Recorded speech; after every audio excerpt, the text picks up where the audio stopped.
मैया के लकड़ बग्गू और पापा के पोले को मैंने सब नमस्कार। आज हम लोग करने वाले हमारे chapter cell cycle and cell division का दूसरा lecture about the phases of mitosis, that is G1, S, G2 और G0।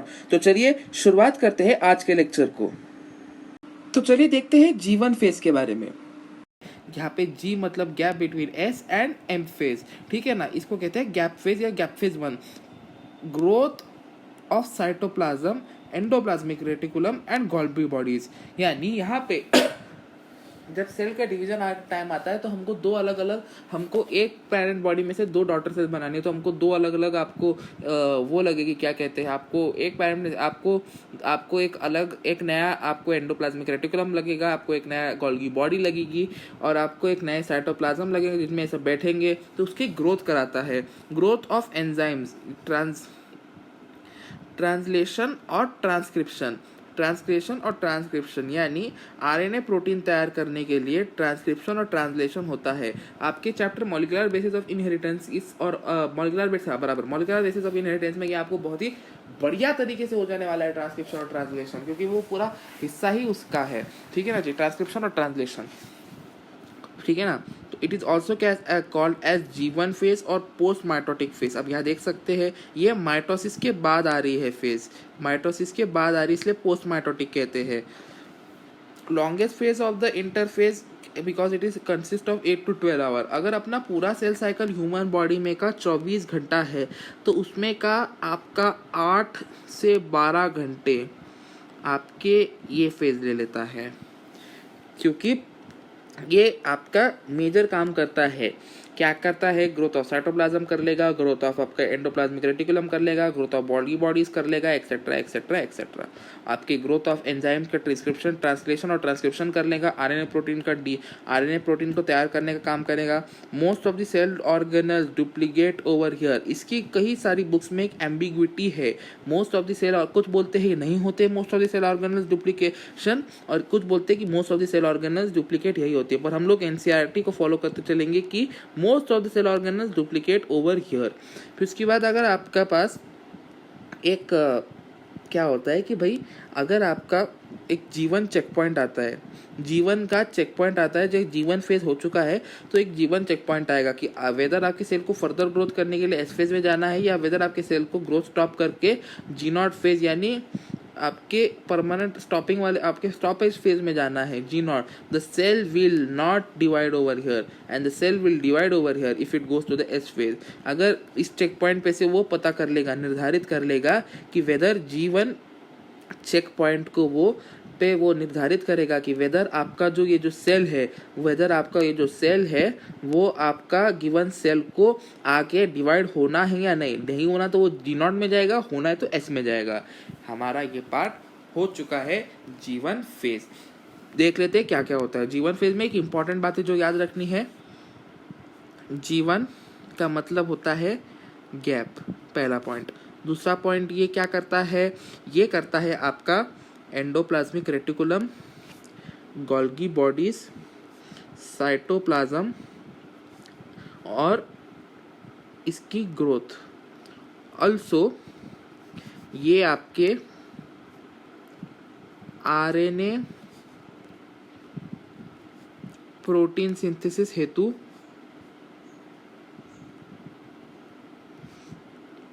के लिए आपका ट्रांसक्रिप्शन ट्रांसलेशन करता है।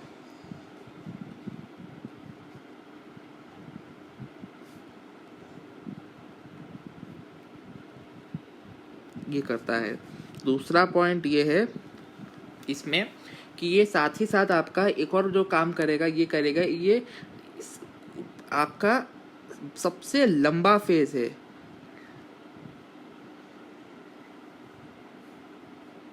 एक सेकेंड,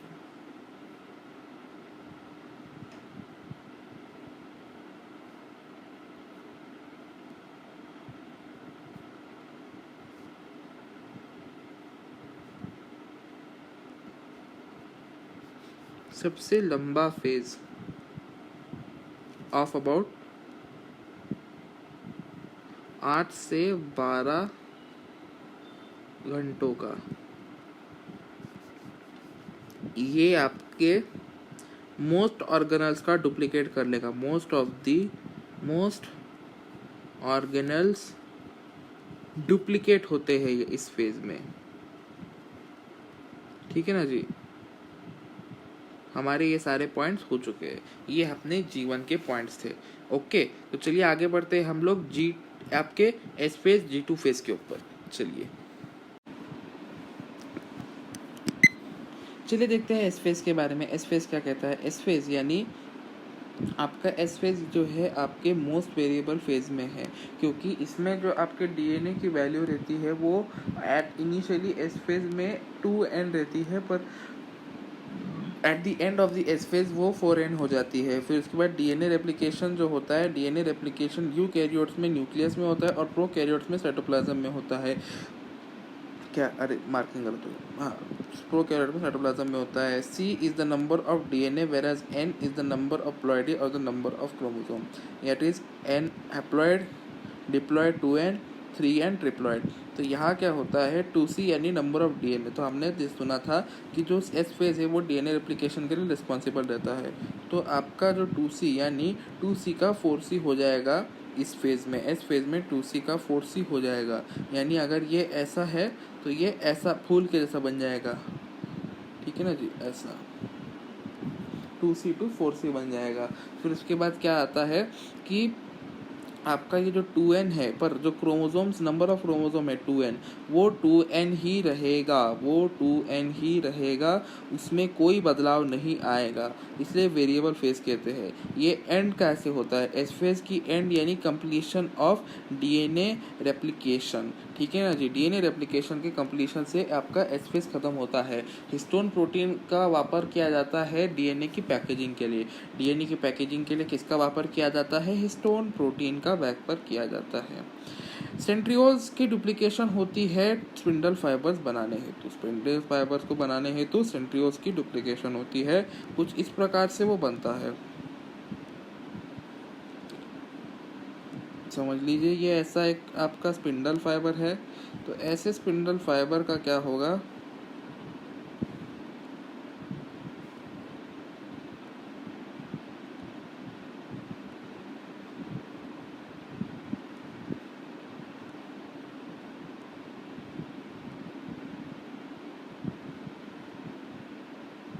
ऐसे एक और स्पिंडल फाइबर ऐसे 2 और बन जाएंगे आपके पास।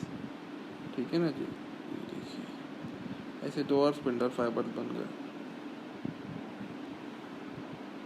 एक ये 2 स्पिंडल फाइबर से ऐसे 2 और स्पिंडल फाइबर बन गए, जो आगे जाके आपके कुछ इस प्रकार से एक दूसरे को परपेंडिकुलर आपके सेल्स में दिखेंगे।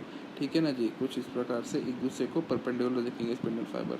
ये हो गया हमारा एस फेज। क्या था एस फेज में? एस फेज में point number 1 it is the most variable phase. Point number 2 कि इसमें जो आपका डीएनए है, डीएनए का आपका 2n to 4n हो जाएगा, पर 2C to 4C नहीं होगा, क्रोमोसोम्स के नंबर में कोई बदलाव नहीं आएगा। फिर उसके बाद अगला आता है कि यहाँ पे जो सेंट्रियोल्स डुप्लीकेट करते हैं स्पिंडल फाइबर बनाने हेतु, डीएनए सेंट्रियोल्स का डुप्लीकेशन होता है स्पिंडल फाइबर बनाने हेतु। फिर यहाँ पे जो डीएनए सिंथेसिस होता है, क्या होता है कि यहाँ पे जो डीएनए रहता है, यहाँ पे एस फेज का अंत डीएनए सिंथेसिस से हो जाता है। जब डीएनए की डुप्लीकेशन हो जाती है तो एस फेज का अंत हो जाता है। इस प्रकार से हमारे ये 4 पॉइंट्स हो चुके हैं। तो इसके बाद और हाँ, लास्ट पॉइंट है और हिस्टोन प्रोटीन का डीएनए की पैकेजिंग में काम आता है। ये 5 पॉइंट कौन से? कि ये जो होता है मोस्ट वेरिएबल फेज रहता है, पॉइंट नंबर 1। पॉइंट नंबर 2 यहाँ पे डीएनए रेप्लिकेशन होता है कि डीएनए 2n to 4n हो जाता है, पर क्रोमोसोम 2C to 2C ही रह जाते हैं। हिस्टोन प्रोटीन का पैकेजिंग के लिए इस्तेमाल किया जाता है। फिर उसके बाद आपके क्रोमैटिन्स का आपके स्पिंडल ट्यूबर आपके सेंट्रियोल्स डुप्लीकेट करते हैं आपके स्पिंडल फाइबर बनाने हेतु। क्या? आपके सेंट्रियोल्स डुप्लीकेट करते हैं स्पिंडल फाइबर्स को बनाने हेतु। और लास्ट पॉइंट आपका ये था कि भैया यहाँ पे एस फेज एंड हो जाता है डीएनए के रेप्लिकेशन के साथ। चलिए G2 फेज यानी गैप टू फेज यानी आपके एस फेज के बाद और माइटोटिक फेज के पहले, that is pre to the mitotic phase and post to the S phase is the G2 phase. ठीक है ना जी, पहला पॉइंट हो गया। तो इसके बाद tubulin are made to make spindle fibre. S phase में बने स्पिंडल फाइबर्स को और ज़्यादा बनाने के लिए ट्यूबुलिन्स बनाए जाते हैं, जो ट्यूबुलिन से एस फेज में स्पिंडल फाइबर बनते हैं। एस फेज में स्पिंडल फाइबर्स बनाने के लिए ट्यूबुलेंस बनाने पड़ेंगे, ठीक है ना जी। चलिए आगे बढ़ते हैं। एस फेज में अगर स्पिंडल फाइबर बनाने के लिए ट्यूबुलेंस का साथ लगेगा, तो उसके बाद आगे आते हैं कि आरएनए और जो अदर प्रोटीन्स है, आरएनए और जो अदर प्रोटीन्स है उनका आरएनए और अदर प्रोटीन्स जो है उनका ट्रांसक्रिप्शन और ट्रांसलेशन द्वारा सिंथेसिस होगा। फिर उसके बाद अगला पॉइंट आता है कि यहाँ पे माइटोकॉन्ड्रिया और क्लोरोप्लास्ट की डबलिंग होगी। माइटोकॉन्ड्रिया और क्लोरोप्लास्ट की डबलिंग होगी। फिर आरएनए और साइटोप्लाज्म जो है यहाँ पे आरएनए और अदर प्रोटीन्स का ट्रांसक्रिप्शन और ट्रांसलेशन द्वारा सिंथेसिस होगा। और आपके अपना क्या बोलते हैं क्लोरोप्लास्ट और माइटोकॉन्ड्रिया का भी डबलिंग होंगी। ये होगा आपका G2 फेज में। क्या क्या होगा G2 फेज के पॉइंट देख लेते हैं। It is a pre mitotic phase, यानी S1 के बाद और G1 के पहले। फिर उसके बाद अगला पॉइंट ये आता है कि भैया ये फेज में आपके हिस्टो ट्यूबुलेंस बनते हैं जो आपके स्पिंडल फाइबर बनाने में काम आते हैं। पॉइंट नंबर 3 कि भैया ये फेज में आपके ये फेज जो है मायोसिस के पहले होता है। फिर उसके बाद यह क्या होता है कि यहाँ पे आरएनए और अदर प्रोटीन्स जो होते हैं, आरएनए और अदर प्रोटीन्स का सिंथेसिस होता है बाय ट्रांसक्रिप्शन एंड ट्रांसलेशन। हाँ, तो अगर हम लोग G2 फेज की बात करें तो G2 फेज में क्या होता है, G2 यानी gap two phase. Gap two phase जो होता है यहाँ पे करेक्शन रहेगा, माइनर सा करेक्शन। ये मायोसिस नहीं है, ये माइटोसिस है, occurring before mitosis, occurring before M phase. हाँ, ये करेक्शन है इसमें बस। हाँ, तो it is a pre mitotic phase, यानी आपके माइटोसिस से पहले होने वाले फेज को आपका माइटोटिक फेज रहेगा, it occurring before mitosis.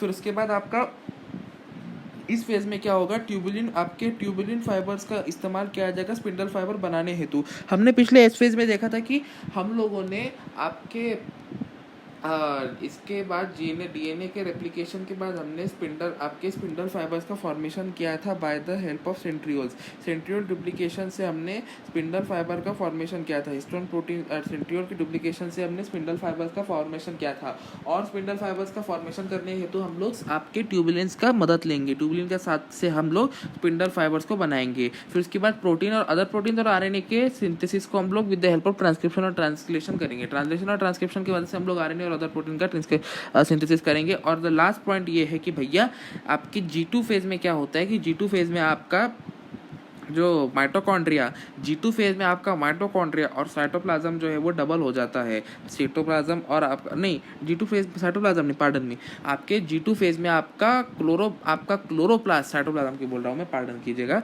Chloroplast और आपका माइटोकॉन्ड्रिया जो है डबल हो जाता है G2 फेज में। क्या होता है G2 फेज में आपका माइटोकॉन्ड्रिया और आपका क्लोरोप्लास्ट डबल हो जाता है। क्या क्या पॉइंट देखे हमने आपकी G2 फेज में। G2 phase is a pre mitotic phase, that is it occurs before the mitosis, it occurs after the G2 phase, after the S phase and before the M phase. फिर उसके बाद अगला आता है, it is known as the gap two phase, because ये second gap यानी S के बाद के सेकंड गैप को रिप्रेजेंट करता है। फर्स्ट गैप यानी G1 फेज होता है। फिर उसके बाद अगला पॉइंट ये है कि यहाँ पे स्पिंडल फाइबर को इस्तेमाल किया जाता है, स्पिंडल फाइबर्स के बनाने हेतु ट्यूबुलेंस का इस्तेमाल किया जाता है। पहले अपन ने S फेज में देखा था कि भैया यहाँ पे S फेज में आपके सेंट्रोसोम्स को इस्तेमाल किया जाता है स्पिंडल फाइबर के फॉर्मेशन में, बट यहाँ पे G2 फेज में आपके ट्यूबुलेंस का इस्तेमाल किया जाता है स्पिंडल फाइबर के फॉर्मेशन के लिए।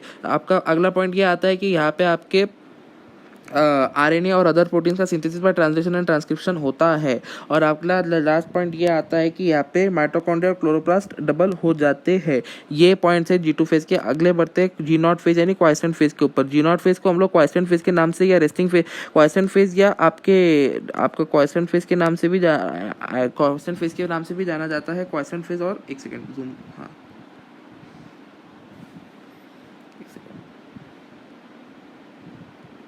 हाँ, G0 फेज को आप क्वाइसेंट फेज या इनएक्टिव फेज के नाम से भी जाना जाता है। The cell from this phase do not want to divide exits the G1 and enter the G0 phase, यानी G1 फेज में आपको एक चेक पॉइंट रहेगा। उस चेक पॉइंट को अगर आपका सेल आगे डिवाइड करना चाहता है वो S में घुसेगा, परंतु अगर वो आगे नहीं डिवाइड करना चाहता है तो वो G0 में घुस के अपना आगे वो डिवाइड नहीं करेगा। तो that checkpoint, that is G1 के चेक पॉइंट पे ही सब निर्भर करता है। फिर उसके बाद ये आपका G0 चेक पॉइंट है, ये इट इज अ क्वाइसेंट और a very inactive phase, it is a quiescent और इनएक्टिव इनएक्टिव फेज, यहाँ पे कोई कुछ ज़्यादा कुछ होता नहीं है। फिर उसके बाद अगला आता है the cell membrane is metabolically active, the cell over here is metabolically active only, the problem is that it does not divide, that is the cell over here metabolically active but the only thing is that it does not divide. फिर उसके बाद अगला आता है कि it does not divide. फिर उसके बाद अगला आता है कि इट डिफ्रेंशिएशन, यानी आपका अगला आता है फिर एक रिजर्व डिफ्रेंशिएशन नहीं करते। फिर उसके बाद एक रिजर्व सेल में रहते हैं, ये सेल साइकिल में पार्टिसिपेट नहीं करते और बाहर की इधर सस्पेंडेड रहते हैं। ये सेल साइकिल में पार्टिसिपेट नहीं करते, बाहर की इधर सस्पेंडेड रहते हैं।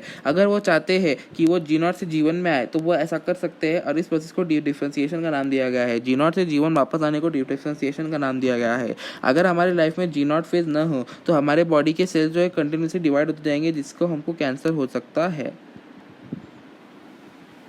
क्या क्या देख लिया हमने इसमें अभी तक कि cell is metabolically, the cell over here is metabolically active, they do not divide नहीं करते, डिफरेंशिएशन नहीं करते, they are reserve in nature, the cell exist the cell cycle but remain suspended and does not exist the cell cycle. यहाँ पे जो cell cycle में वो exit नहीं कर लेता है, वो सेल साइकिल में है अभी भी, परंतु वो आपकी इसमें सस्पेंडेड और साइलेंट रहता है। फिर उसके बाद can come back to G0 to G1 by help of the differentiation phase के नाम से। लॉस ऑफ G0 फेज से क्या होता है, कंटिन्यूस सेल साइकिल होगा, जिससे कंटिन्यूस सेल डिवीजन होंगे और जिससे हमारे को कैंसर हो सकता है। ठीक है ना जी। तो चलिए आज के लिए बस इतना ही। कल के लेक्चर में हम लोग देखेंगे एम फेज के बारे में, है ना जी। तो आई होप आपको ये लेक्चर समझा होगा। इसके नोट्स बनाइए, डाउट्स पूछिए कमेंट सेक्शन में, और इसको लाइक शेयर सब्सक्राइब तो जरूर कीजिए। धन्यवाद आप सभी का आज के इस लेक्चर में जुड़ने हेतु।